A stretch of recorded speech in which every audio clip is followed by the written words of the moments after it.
So good afternoon everyone. So వాటి వీడియోలో Suzlon share గురించి అయితే డిస్కస్ చేసుకోబోతున్నాం.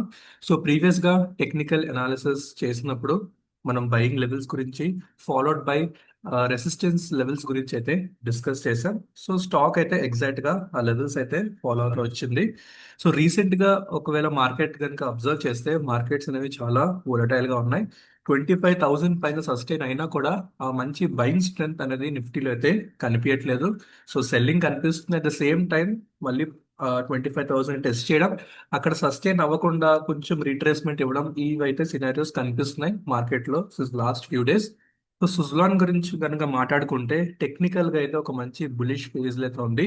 సో రీసెంట్ గా మన 50 రూపీస్ దగ్గర డిస్కస్ చేసినప్పుడు అయితే ఒక మంచి బయింగ్ సిగ్నల్ అయితే జనరేట్ చేసింది. అది క్లియర్ గా అయితే ఎక్స్ప్లెయిన్ చేశాను. సో ఆఫ్టర్ దాట్ మనకు కనిపిస్తున్న 20 మూవింగ్ యావరేజ్ ఏదైతే ట్రెండ్ ఇండికేటర్ ఏదైతే ఉందో అది కూడా మనకు ఒక మంచి బ్రేక్అవుట్ ఇచ్చింది. అండ్ ఫాలోడ్ బై 60 రూపీస్ కూడా సస్టైన్ అయిపోయింది. సో నెక్స్ట్ లెవెల్స్ కనుక అబ్జర్వ్ చేసుకుంటే సుజ్లాన్ ఎక్కడ దాకా వెళ్తుందని ఫస్ట్ మనం వీక్లీ టైం ఫ్రేమ్ లో అయితే అనలైజ్ చేద్దాం. సో వీక్లీ టైం ఫ్రేమ్ చూసుకుంటే మనకి మూవింగ్ యావరేజ్ పైన అయితే ఉంది. సో సింపుల్, ఎప్పుడైనా మూవింగ్ యావరేజ్ పైన ఒక స్టాక్ ఆర్ క్యాండిల్స్ కనుక మూవ్ అవుతున్నాయంటే అదొక బుల్లిష్ ట్రెండ్ అని అయితే మనం అర్థం చేసుకోవాలి. సో ఇక్కడ క్లియర్ గా ఒక బుల్లిష్ మూవ్మెంట్ అయితే రావచ్చు. సో నెక్స్ట్ టార్గెట్ ఇక్కడ ప్లాట్ చేస్తే ఫస్ట్ థింగ్ యాజ్ యూజువల్ 70 దగ్గర ఏదో ఒక ఫస్ట్ టార్గెట్ మార్క్ చేస్తున్నాను. సెకండ్ వచ్చేసరికి 85 దగ్గర. సో ఈ అనేవి టూ లెవెల్స్ అన్నమాట. వచ్చే ఫ్యూ డేస్ కానీ వచ్చే వీక్స్ లో కానీ మనకి ఈ లెవెల్స్ అయితే టెస్ట్ అయ్యే ఛాన్స్ అయితే క్లియర్ గా కనిపిస్తుంది. So positional traders current levels లో అయితే బై చేయొచ్చు. టార్గెట్ వచ్చేసరికి ఫస్ట్ 70, ఓకే, ఫాలోడ్ బై ఇంకా మార్కెట్ ఒక మంచి బులిష్ ఫేజ్ కనుక చూపిస్తే 25,000 పైన సస్టైన్ అయ్యి ఎవ్రీథింగ్ ఫైన్ గా ఉంటే మనకి 73, 74 ఆ రేంజ్ దాకా టెస్ట్ అవచ్చు. సో ఈ అన్నమాట లెవెల్స్. సో దీని తర్వాత నెక్స్ట్ ఫేజ్ వచ్చేసరికి ఈ లెవెల్స్ అన్నమాట, ఈ జోన్స్ అయితే మనకు కనిపిస్తాయి. So as of now Suzlon ఈ పర్టికులర్ లెవెల్స్ అయితే క్లియర్ గా ఫాలో అయ్యే ఛాన్సెస్ అయితే ఎక్కువ ఉన్నాయి.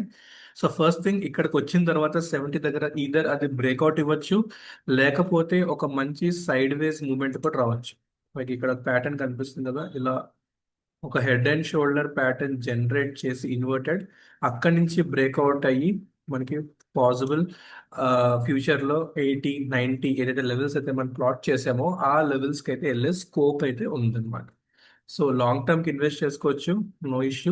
పొజిషనల్ ట్రేడర్స్ కూడా పొజిషన్ తీసుకోవచ్చు. షార్ట్ టర్మ్ లో 70, 80 టార్గెట్స్ పెట్టుకుని stop loss very important. So ఎప్పుడైనా స్టాప్ లాస్ ఏదైనా ఒక సపోర్ట్ బ్రేక్ చేస్తేనే మనం ఎగ్జిట్ అవ్వాలి. 50 బిలో అనేది ఒక స్టాప్ లాస్. 50 బ్రేక్ అవ్వకపోతే వెల్ అండ్ గుడ్, దాన్ని మీరు ఎప్పటిదాకా హోల్డ్ చేసుకోవచ్చు. ఒకవేళ 50 బ్రేక్ అవుతే సెల్లింగ్ అనేది కొంచెం అగ్రెసివ్ ఉంటుంది. నేను just long term point of వ్యూకి అనలైజ్ చేస్తున్నా, short term or intraday point of వ్యూలో కాదు. In short term in the sense 1 week 2 weeks గురించి కాదు, ఒక కొన్ని మంత్స్ పాయింట్ ఆఫ్ వ్యూలో డిస్కస్ చేసుకుంటున్నాం కాబట్టి. సో 50 లెవెల్ బ్రేక్ అయితే ఒక డౌన్ సైడ్ పాసిబిలిటీ ఉంది. అట్ ద సేమ్ టైం 70 ఈ జోన్ బ్రేక్ అయితే అప్ సైడ్ మూమెంటం అనేది పాసిబిలిటీ ఉంది. సో ఇదన్నమాట సుజ్లాన్ లెవెల్స్. సో ఫాలో అవ్వండి. కరెంట్ లెవెల్స్ అయితే బై చేయొచ్చు. టార్గెట్స్ కూడా క్లియర్ గా మెన్షన్ చేశాను. ఎనీ డౌట్స్ ఉంటే ask in the comment section. Thank you for joining.